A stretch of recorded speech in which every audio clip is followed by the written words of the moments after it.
El gordo sudaba como un berraco, mientras las manos le temblaban sobre el volante del Renault 4.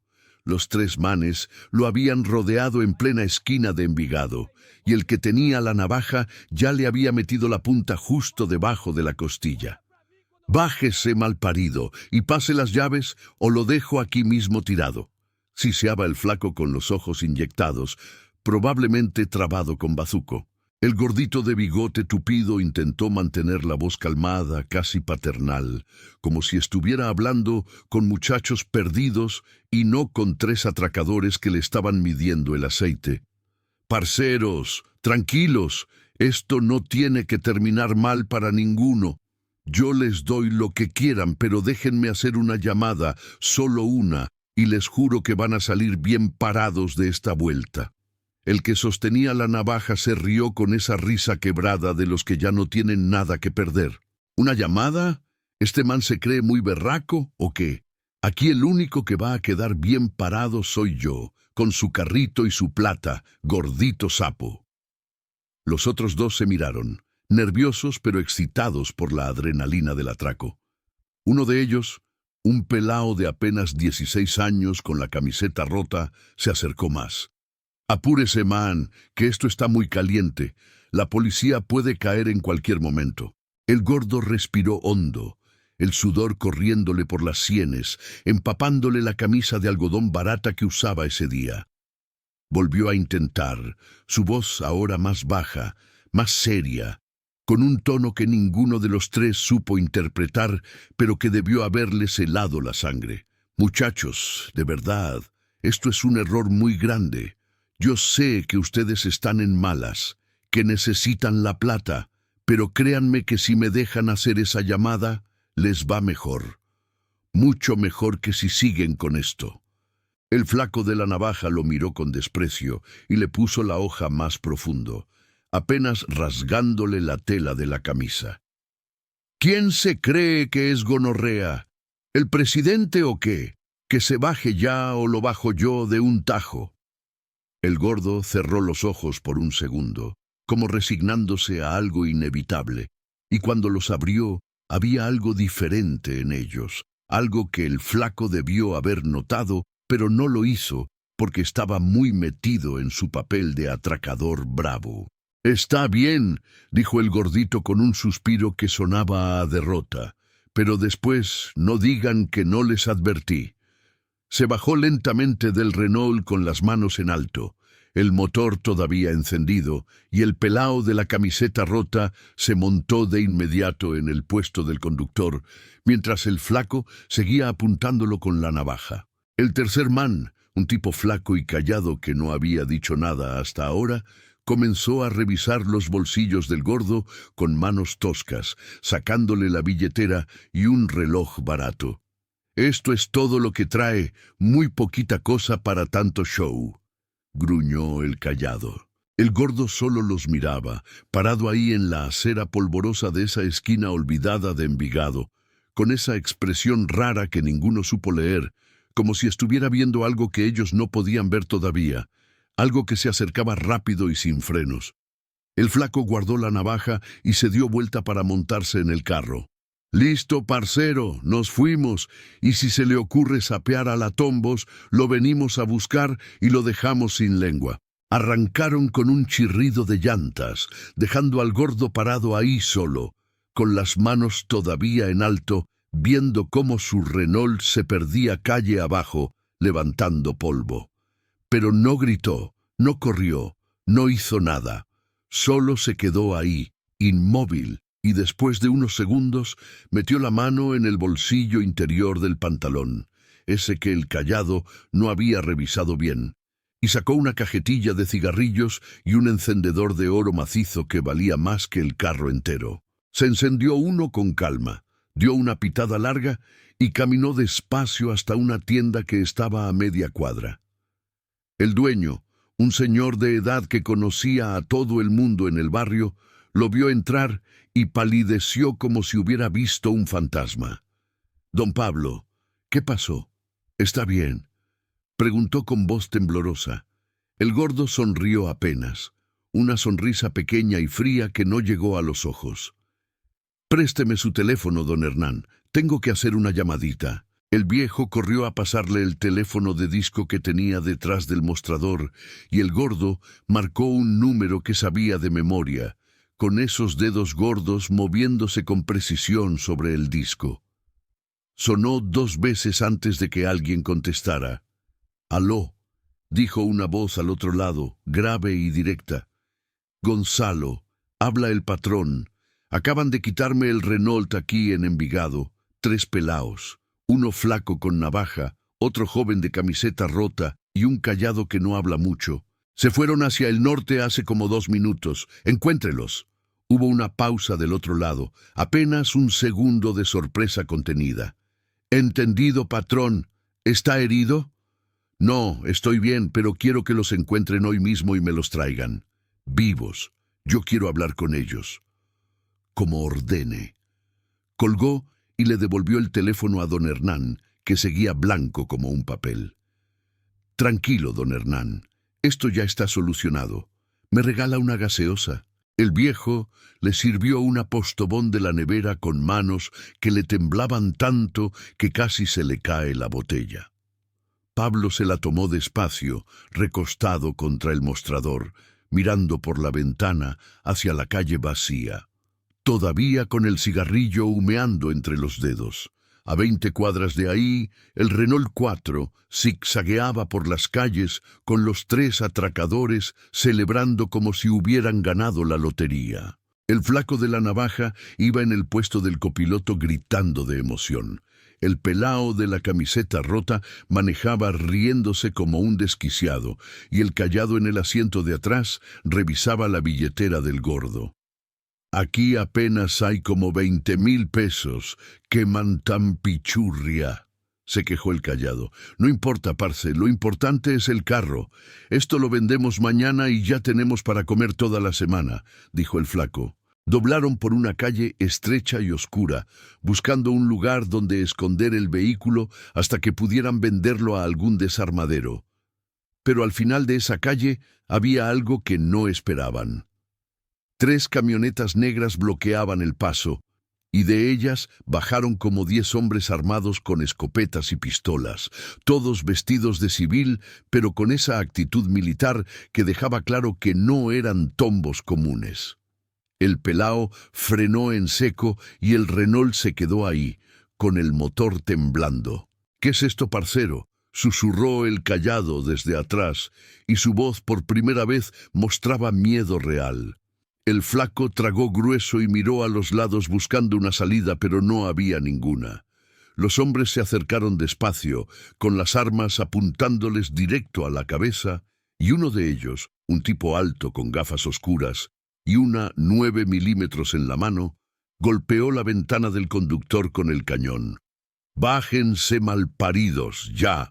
Los 3 atracadores salieron con las manos en alto, temblando, y los tiraron al piso de bruces, mientras los otros hombres revisaban el carro. El tipo de las gafas se agachó junto al flaco y le habló tan bajito que apenas se escuchó. «Saben a quién le robaron el carro, ¿verdad?». El flaco no contestó. Tenía la cara pegada contra el pavimento y apenas podía respirar del terror que sentía. El tipo se rió sin ganas y le puso el cañón de la pistola en la nuca.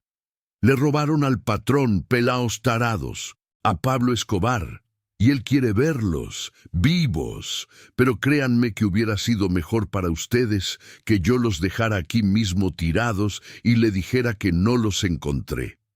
Los subieron a las camionetas, uno en cada vehículo para que no pudieran hablar entre ellos ni planear nada, y arrancaron de regreso hacia Envigado. El viaje duró apenas 20 minutos, pero para los 3 atracadores fue una eternidad de silencio y terror. Cada uno pensando en las historias que habían oído, en los nombres que se susurraban en las esquinas, en las cosas que le hacían a la gente que se metía con el hombre equivocado. Si quieres saber cómo termina esta historia del gordo bigodudo que resultó ser el hombre más peligroso de Colombia, no te vayas, que esto apenas comienza y lo que viene es todavía más tenso.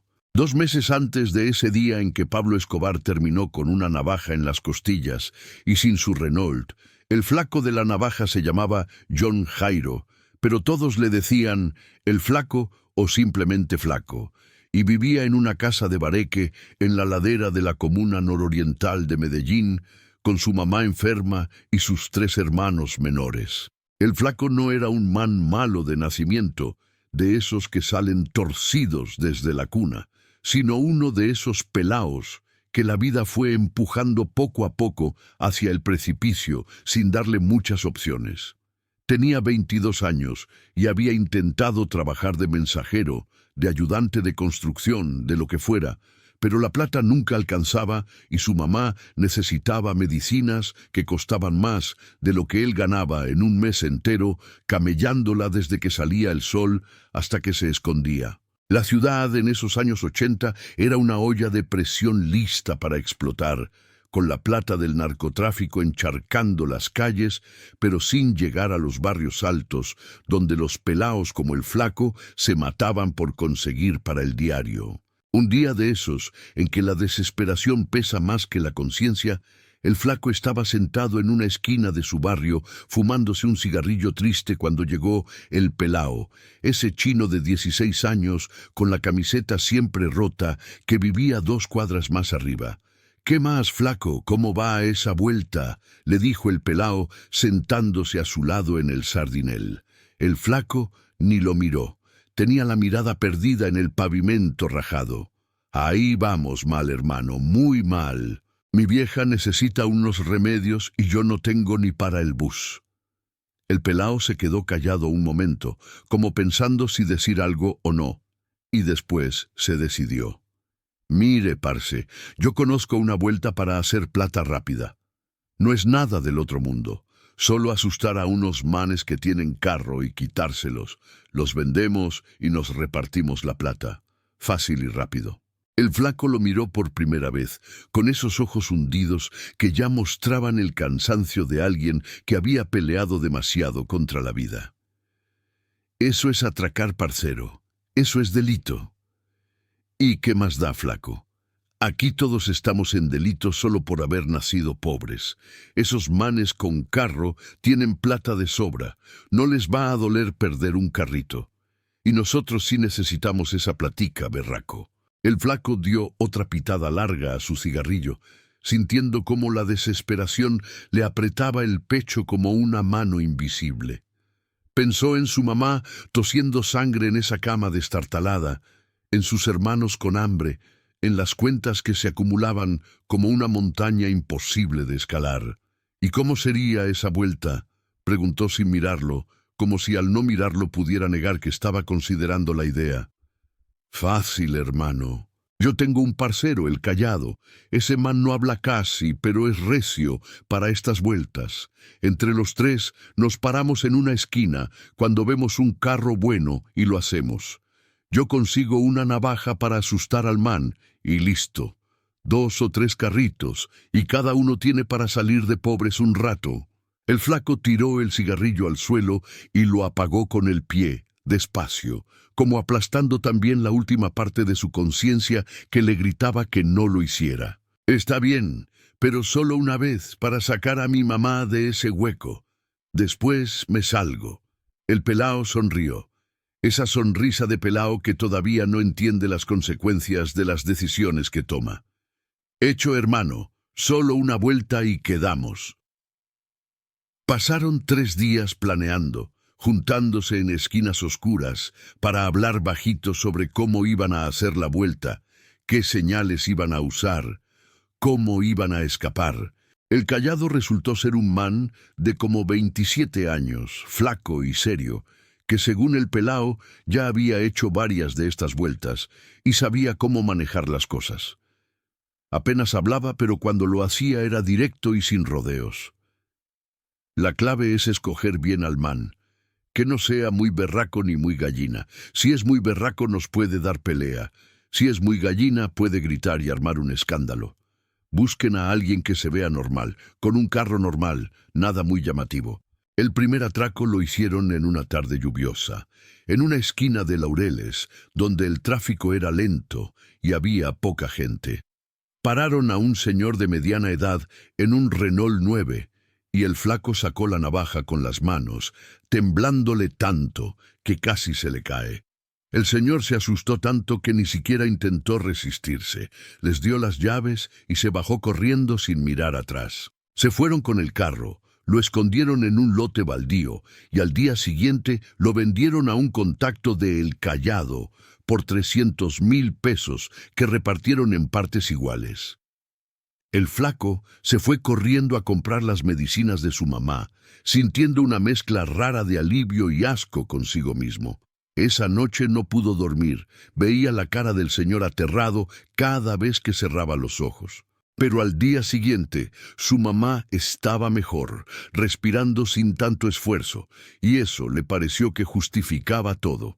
El problema fue que la plata se acabó rápido, más rápido de lo que él pensó, porque la pobreza es un hueco sin fondo que se traga todo lo que le eches.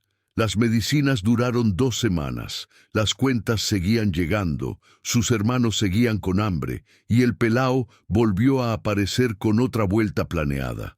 Solo una más, flaco, una más, y ya nos calmamos un tiempo. Y el flaco aceptó, porque ya había cruzado esa línea invisible que separa a los que roban de los que no. Y cada vez que la cruzaba de nuevo, era más fácil, menos doloroso, hasta que dejó de sentir casi cualquier cosa cuando sacaba la navaja. Hicieron 2 vueltas más en las siguientes semanas, siempre carros viejos, siempre conductores que parecían manejables y siempre en zonas donde podían escapar rápido. El Callado dirigía cada operación con esa frialdad suya, y el pelao se emocionaba cada vez más con cada éxito, como si estuviera jugando un videojuego y no arruinando vidas. Pero el flaco empezaba a sentir que algo andaba mal, que estaban jugando con fuego y que en cualquier momento iban a quemarse. Un día le dijo a el pelao que esa iba a ser su última vuelta, que ya tenía suficiente plata guardada para mantener a su familia un par de meses y que iba a buscar trabajo de verdad.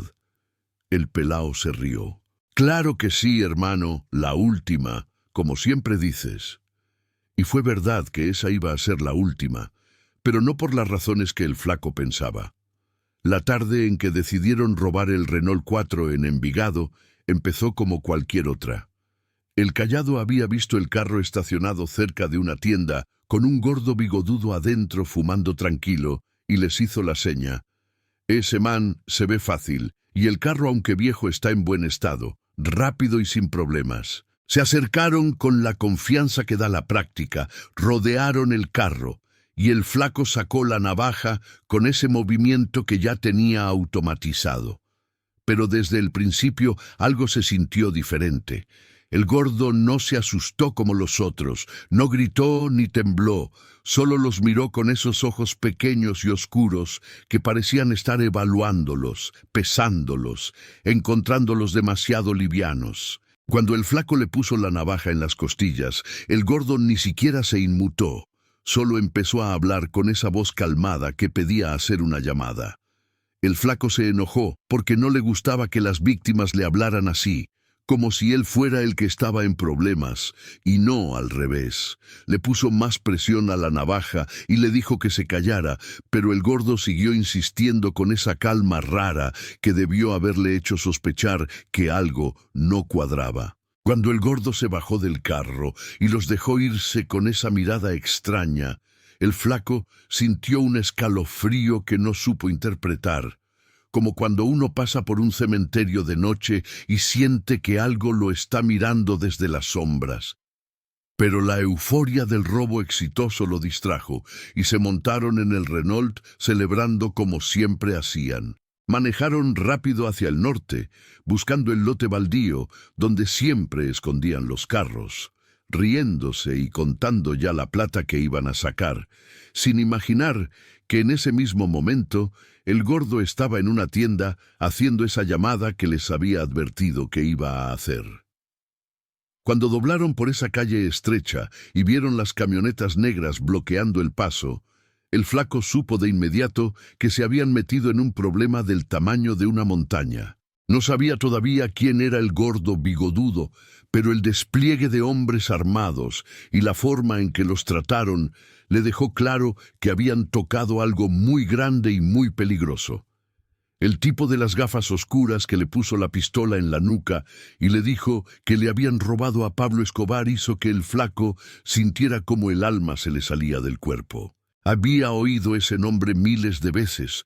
Todo el mundo en Medellín conocía ese nombre, pero siempre le había parecido algo lejano, una leyenda urbana, un monstruo de los cuentos que las mamás usaban para asustar a los pelaos desobedientes. Nunca pensó que ese monstruo manejara un Renault 4 viejo y se vistiera como un oficinista aburrido. Los subieron a las camionetas y el flaco comenzó a rezar por primera vez en años, pidiendo perdón por todo lo que había hecho, prometiendo que si salía de esta, nunca más iba a robar nada. Nunca más iba a sacar esa navaja, pero sabía que ya era tarde para promesas, que el precio de sus decisiones estaba por cobrarse completo y con intereses. Las camionetas los llevaron por calles que el flaco no reconoció, saliendo de Medellín y metiéndose por caminos de tierra que subían hacia las montañas. Nadie hablaba, solo el sonido del motor y el traqueteo de las llantas sobre el terreno irregular. El flaco iba en la camioneta del medio, con 2 hombres armados a cada lado que no lo miraban siquiera, como si él ya no fuera una persona sino un paquete que había que entregar. Pensó en su mamá, en cómo iba a reaccionar cuando se enterara de lo que había hecho, en sus hermanos que iban a quedar solos si él no volvía. Pensó en todas las veces que pudo haber dicho que no, todas las salidas que no tomó, todos los momentos en que pudo haber escogido diferente, pero no lo hizo, porque la plata fácil siempre es más tentadora que el camino largo y honesto. Después de como 40 minutos de viaje, llegaron a una finca grande, de esas que se ven desde lejos con sus paredes blancas y sus jardines verdes, rodeada de un muro alto y con guardias armados en la entrada. Los bajaron de las camionetas y los metieron a una bodega que había al fondo de la propiedad, una construcción de cemento sin ventanas que olía a humedad y a miedo viejo. Ahí los pusieron a los 3 juntos por primera vez desde que los capturaron, sentados en el piso de tierra con las manos atadas a la espalda. El pelao lloraba sin hacer ruido, con la cara sucia y los mocos corriéndole por la nariz. El callado tenía la mirada perdida, como si ya se hubiera resignado a lo que venía. El flaco solo temblaba, con la boca seca y el corazón golpeándole el pecho tan fuerte que pensó que se le iba a salir. Pasaron horas ahí, sin que nadie les hablara, sin agua, sin nada más que el silencio y sus propios pensamientos oscuros. El flaco trató de hablar con los otros 2, pero ninguno le contestó, cada uno encerrado en su propio terror. Cuando finalmente se abrió la puerta de la bodega, entró el tipo de las gafas oscuras, seguido por otros 3 hombres, y detrás de ellos, caminando despacio y fumando un cigarrillo, venía el gordo bigodudo del Renault. Pablo Escobar se veía más pequeño de lo que el flaco había imaginado, más normal, casi insignificante con esa camisa arrugada y ese pantalón barato. Pero había algo en la forma en que se movía, en la forma en que los otros hombres se hacían a un lado cuando pasaba, que dejaba claro quién mandaba ahí. Se paró frente a los 3 atracadores y los miró uno por uno, despacio, como un profesor evaluando a estudiantes que habían fallado un examen importante. Dio una pitada larga a su cigarrillo y el humo se quedó flotando en el aire húmedo de la bodega. «Entonces, ustedes son los berracos que me robaron el carro», dijo con esa misma voz calmada que había usado en la calle, sin gritar, sin rabia aparente, lo que de alguna forma era más aterrador que si hubiera estado furioso. «Yo les advertí que esto era un error, ¿cierto?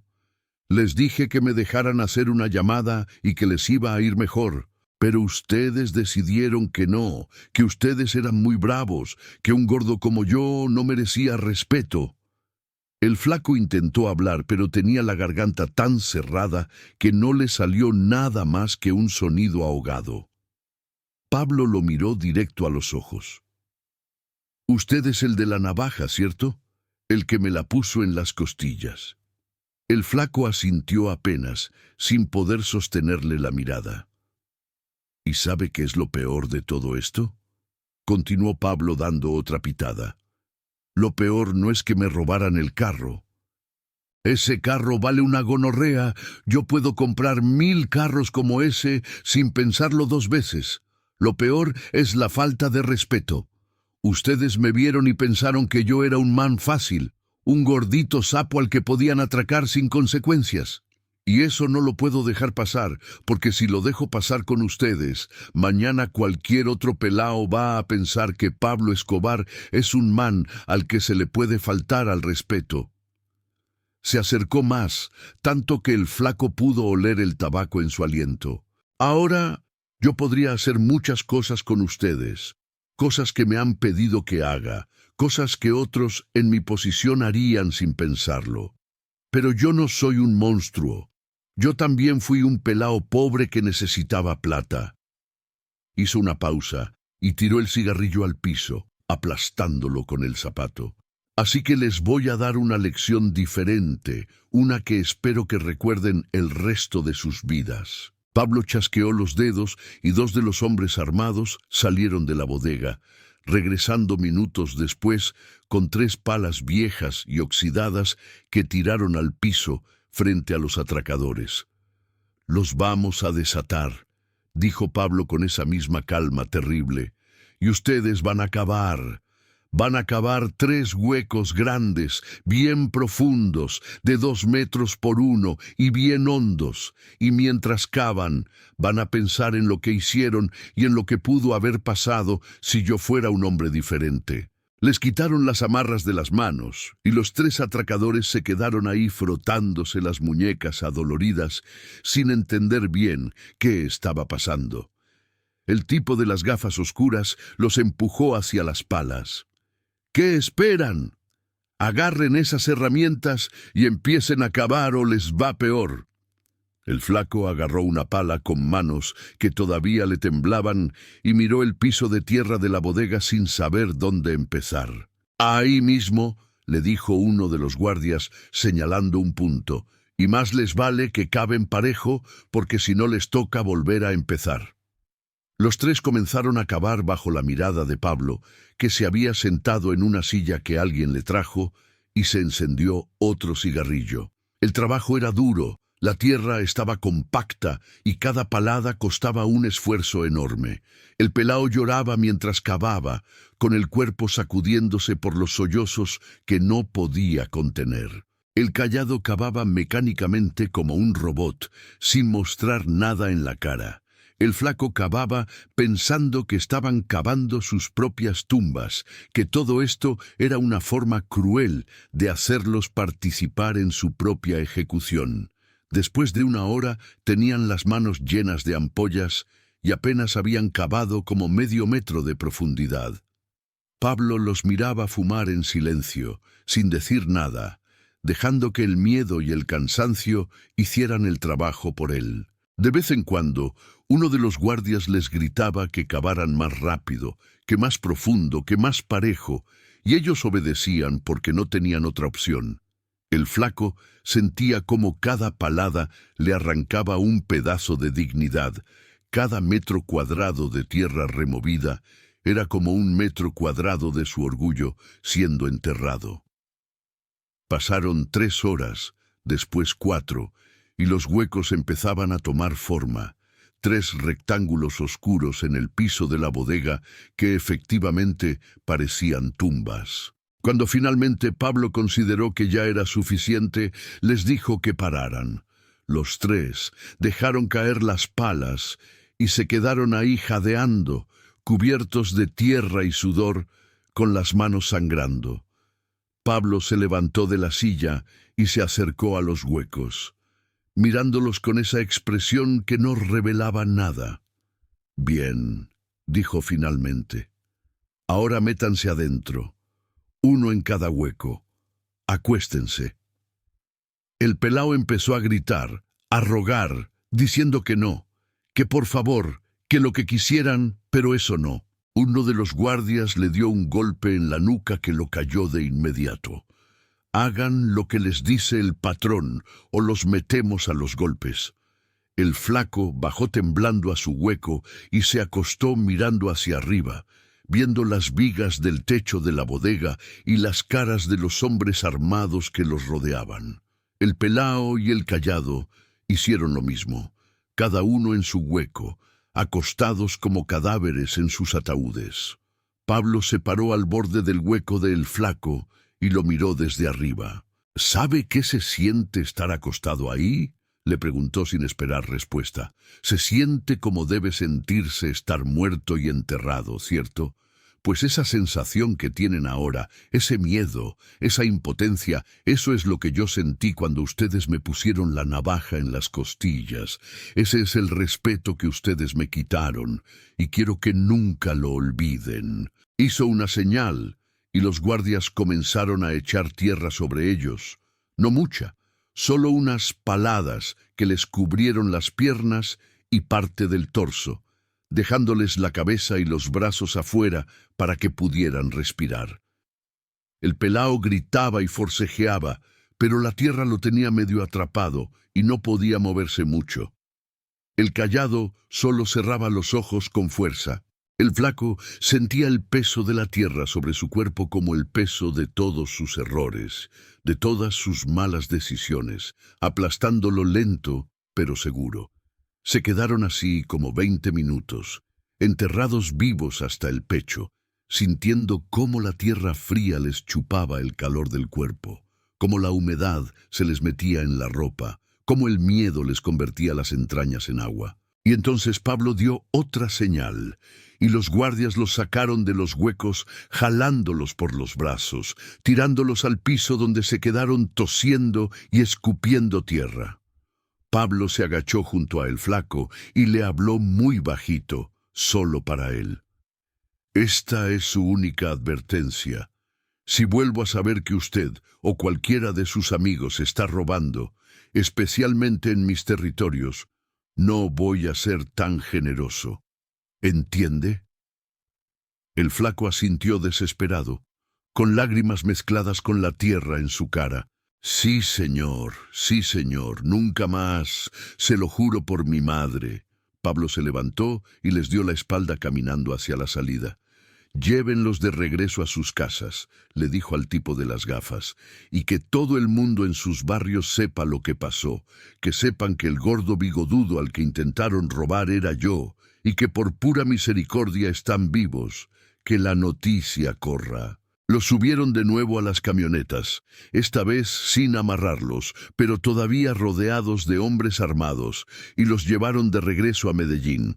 Los dejaron cada uno en su barrio, frente a sus casas, y antes de irse, el tipo de las gafas les repitió la advertencia.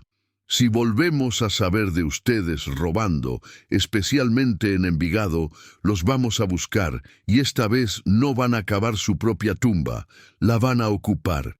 ¿Quedó claro? Los tres asintieron mudos de terror y se bajaron tambaleándose. El flaco llegó a su casa cubierto de tierra, con las manos sangrando y el alma hecha pedazos. Su mamá lo vio entrar y se asustó tanto que casi se desmaya. «Mijo, ¿qué le pasó? ¿Quién le hizo eso?» El flaco se dejó caer en el piso de la sala y empezó a llorar como no lloraba desde que era un niño pequeño, con esos sollozos profundos que salen del centro del pecho y duelen al salir.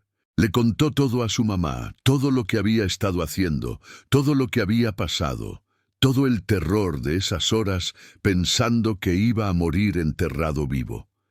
Su mamá lo abrazó y lloró con él, sin juzgarlo, solo sosteniéndolo, mientras él se desmoronaba. Los días siguientes fueron extraños para el flaco.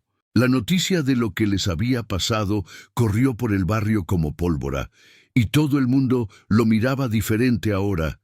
algunos con lástima, otros con miedo, otros con una mezcla rara de respeto y desconfianza. El pelao no volvió a salir de su casa durante semanas, y cuando finalmente salió era un pelao distinto, más callado, más asustado, mirando a todos lados como si esperara que las camionetas negras volvieran en cualquier momento. El callado simplemente desapareció del barrio. Dicen que se fue para Bogotá o para la costa. Nadie supo bien. El flaco intentó volver a su vida de antes, pero descubrió que no había vida de antes a la cual volver, que esa persona que fue ya no existía más, que había dejado pedazos de sí mismo en ese hueco que cavó, pensando que era su tumba. Consiguió trabajo en una panadería del barrio, levantándose a las 4 de la mañana para amasar pan y limpiar hornos, ganando poco, pero ganando honesto. Cada vez que veía un Renault 4 en la calle, sentía un escalofrío y tenía que mirar para otro lado. Cada vez que veía a un gordo con bigote, su corazón se aceleraba y tenía que recordarse que no todos los gordos bigodudos eran Pablo Escobar, que el monstruo de su pesadilla no estaba en cada esquina esperándolo. Pero la lección había quedado marcada a fuego en su alma, grabada tan profundo como esos huecos que cavó, y sabía que nunca más en su vida iba a poder sostener una navaja sin sentir el peso de la tierra sobre su pecho y el miedo de estar enterrado vivo. Mientras tanto, en una oficina elegante de una de sus fincas, Pablo Escobar recibía el reporte del tipo de las gafas oscuras sobre cómo había terminado todo el asunto. «Los dejamos en sus casas», como ordenó patrón, «y nos aseguramos de que varios vecinos nos vieran dejarlos. Para mañana todo Medellín va a saber la historia». Pablo asintió sin levantar la vista de los papeles que estaba revisando, facturas y cuentas de sus negocios legales e ilegales que se mezclaban en montañas de números. «Bien, ¿y cómo quedaron los pelaos?» «Asustados, muy asustados. Creo que aprendieron la lección». Pablo dejó la pluma y se recostó en su silla, mirando por la ventana hacia los jardines de la finca donde sus hijos jugaban con el perro. Uno tiene que ser duro para que lo respeten, pero también tiene que saber cuándo mostrar misericordia. Si los hubiera matado, habría sido uno más de los que matan pelaos pobres por errores de juventud, y yo no quiero ser eso. Pero si los hubiera dejado ir sin consecuencias, mañana 10 pelaos más estarían intentando robarme pensando que soy un blando. Se sirvió un vaso de whisky de una botella cara que tenía en el escritorio. La clave está en encontrar el balance, en dar una lección que duela, pero que no destruya. Esos pelaos ahora van a pensar 2 veces antes de robar a cualquiera, no solo a mí. Y eso es bueno para todo el mundo. El tipo de las gafas asintió aunque no estaba completamente seguro de estar de acuerdo. Había visto a Pablo hacer cosas mucho peores, por ofensas mucho menores, y nunca terminaba de entender cuándo su jefe iba a ser misericordioso y cuándo iba a ser brutal. Era como vivir con un león que a veces dejaba que las gacelas se escaparan y otras veces las despedazaba sin razón aparente. ¿Algo más, patrón? Sí, que pongan gente vigilando a esos pelaos durante los próximos meses. Quiero saber si de verdad aprendieron o si van a seguir en las mismas. Si siguen robando, los traen de vuelta y esta vez no voy a ser tan comprensivo. Entendido. El tipo salió de la oficina dejando a Pablo solo con sus pensamientos y su whisky. Pablo se quedó mirando por la ventana pensando en su propia juventud, en cuando él también era un pelao pobre que necesitaba plata y estaba dispuesto a hacer lo que fuera por conseguirla. La diferencia era que él había sido más inteligente, más calculador, más ambicioso. Había convertido esa necesidad en un imperio, mientras que pelaos, como el flaco, solo llegaban hasta atracar carros viejos. Dio un trago largo a su whisky, sintiendo cómo el líquido quemaba, bajándole por la garganta. y pensó que tal vez esa era la verdadera diferencia entre los que llegaban lejos y los que se quedaban atascados en la mediocridad criminal. No tanto el talento o la suerte, sino la capacidad de ver más allá del siguiente robo, de pensar en grande cuando todos los demás pensaban en pequeño. Encendió otro cigarrillo y siguió mirando a sus hijos jugar afuera, preguntándose si algún día ellos iban a entender las cosas que él tuvo que hacer para darles la vida que tenían, si iban a juzgarlo o a agradecerle, si iban a seguir sus pasos o a rechazar su legado. Pero esos eran pensamientos para otro día. Ahora solo quería disfrutar el whisky y el cigarrillo, y la satisfacción de haber manejado una situación delicada, sin tener que recurrir a la violencia extrema que todos esperaban de él. La historia de los 3 atracadores que le robaron el Renault 4 a Pablo Escobar se convirtió en leyenda urbana en las calles de Medellín. Se contaba en las esquinas, en las tiendas, en los bares, cada vez con detalles diferentes, pero siempre con la misma moraleja: no hay que meterse con el gordo bigodudo. Algunos decían que los pelaos habían cavado sus tumbas y Pablo los había perdonado en el último segundo. Otros decían que los habían enterrado vivos por horas antes de sacarlos. Otros decían que Pablo personalmente les había puesto una pistola en la cabeza y había jalado el gatillo solo para descubrir que estaba descargada. Una lección de lo cerca que habían estado de la muerte. La verdad se mezcló con la ficción hasta que ya nadie sabía bien qué había pasado realmente, pero el mensaje era claro. Pablo Escobar no era un hombre al que se le podía faltar al respeto, pero tampoco era el monstruo irracional que muchos creían. Era algo peor. Era un hombre calculador que sabía exactamente cómo y cuándo aplicar el castigo para que tuviera el máximo efecto. El flaco siguió trabajando en la panadería, viviendo una vida tranquila y anónima, pero la historia lo seguía a todos lados. La gente lo señalaba en la calle. Ese es el man que intentó robarle a Pablo y sobrevivió, y él solo bajaba la cabeza y seguía caminando. Sus hermanos crecieron escuchando la historia de su hermano mayor que casi muere por tomar malas decisiones. Y todos se prometieron nunca seguir ese camino.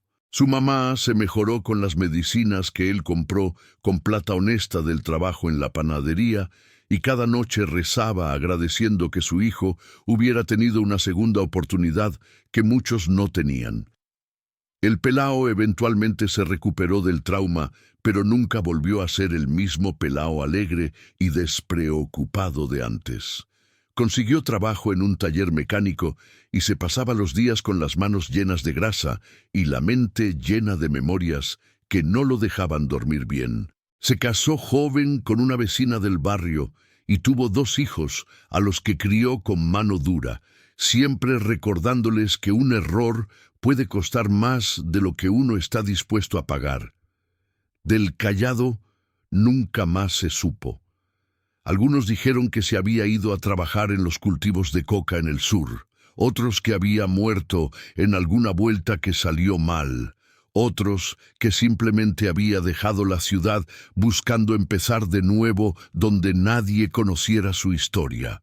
Pablo Escobar siguió construyendo su imperio, alternando entre actos de extrema violencia y gestos de generosidad calculada, manteniendo a toda una ciudad en un estado constante de miedo y fascinación. El Renault 4 lo recuperó y siguió usándolo durante años. Les gustaba la ironía de manejar un carro tan común y corriente cuando podía tener cualquier vehículo de lujo que quisiera. Era su forma de recordarle al mundo y a sí mismo que su poder no venía de las apariencias, sino de algo mucho más profundo y peligroso. Años después, cuando Pablo ya era uno de los hombres más buscados del mundo y su guerra contra el Estado colombiano alcanzaba niveles de locura que nadie hubiera imaginado, un periodista que estaba escribiendo un libro sobre su vida logró entrevistar brevemente a El Flaco en esa panadería donde seguía trabajando. El periodista le preguntó si era verdad que le había intentado robar a Escobar, y el flaco asintió en silencio, amasando el pan con esas manos que todavía tenían las cicatrices de las ampollas de aquel día terrible. ¿Y cómo fue sobrevivir a eso?, preguntó el periodista con su libreta lista. El flaco dejó de amasar por un momento y miró por la ventana de la panadería hacia la calle, donde la gente pasaba con sus vidas normales, sin saber lo cerca que él había estado de ya no estar ahí. «No sé si sobreviví», dijo finalmente con una voz que sonaba cansada de cargar con esa historia. «Una parte de mí se quedó enterrada en ese hueco que cavé. La parte que pensaba que las reglas no aplicaban para mí, la parte que creía que la necesidad justificaba cualquier cosa. Esa parte murió ese día. Lo que sobrevivió fue otra persona, alguien que aprendió que hay cosas peores que la pobreza, como vivir con miedo constante de que te vengan a buscar por las decisiones que tomaste». El periodista escribió todo en su libreta y siguió preguntando, pero el flaco ya no tenía más que decir. Había contado esa historia tantas veces a tantas personas que las palabras ya habían perdido su significado, se habían convertido en sonidos vacíos que repetía automáticamente. Lo único que importaba era que había sobrevivido cuando muchos otros no lo hicieron, y que cada día que se levantaba a trabajar honestamente era un día en que le demostraba a ese gordo bigodudo que la lección había sido aprendida. El libro del periodista nunca se publicó porque fue asesinado 3 meses después por gente de Escobar que no quería que ciertas historias salieran a la luz. Pero la historia del Renault 4 siguió viva en la memoria colectiva de Medellín, pasando de generación en generación, como una advertencia y como un recordatorio de que en esa ciudad de contradicciones el respeto se ganaba de formas que no siempre estaban en los libros de texto. Hoy, décadas después de todo aquello, cuando el flaco ya es un señor de edad que sigue trabajando en esa misma panadería, porque el trabajo honesto se le metió en el alma como una religión, a veces le preguntan los pelaos del barrio si es verdad lo que cuentan, si de verdad él intentó robarle a Pablo Escobar y sobrevivió para contarlo. Y él siempre les responde lo mismo, con esa voz cansada pero firme de quien aprendió la lección más dura de su vida. Sí, muchachos, es verdad. Y si quieren que les dé un consejo basado en esa experiencia es este: no importa qué tan desesperados estén, no importa cuánto necesiten la plata, nunca tomen el camino fácil, porque el camino fácil siempre termina siendo el más difícil. Yo cavé mi propia tumba ese día, literalmente, y por pura suerte o por pura misericordia de un hombre que pudo haberme matado sin pensarlo 2 veces, estoy aquí contándoles esto. Pero no cuenten con tener esa misma suerte. La vida no da muchas segundas oportunidades y cuando las da cobran intereses muy altos. Si te gustó esta historia del gordito bigodudo que resultó ser el hombre más peligroso de Colombia, suscríbete al canal para más historias reales del mundo del narco contadas sin filtros. Y cuéntanos en los comentarios desde qué parte del mundo nos estás viendo. Nos encanta saber que estas historias llegan a todos los rincones. Dale like si crees que el flaco tomó la decisión correcta al cambiar de vida y comparte este video con alguien que necesite escuchar esta lección. Nos vemos en el próximo, parceros.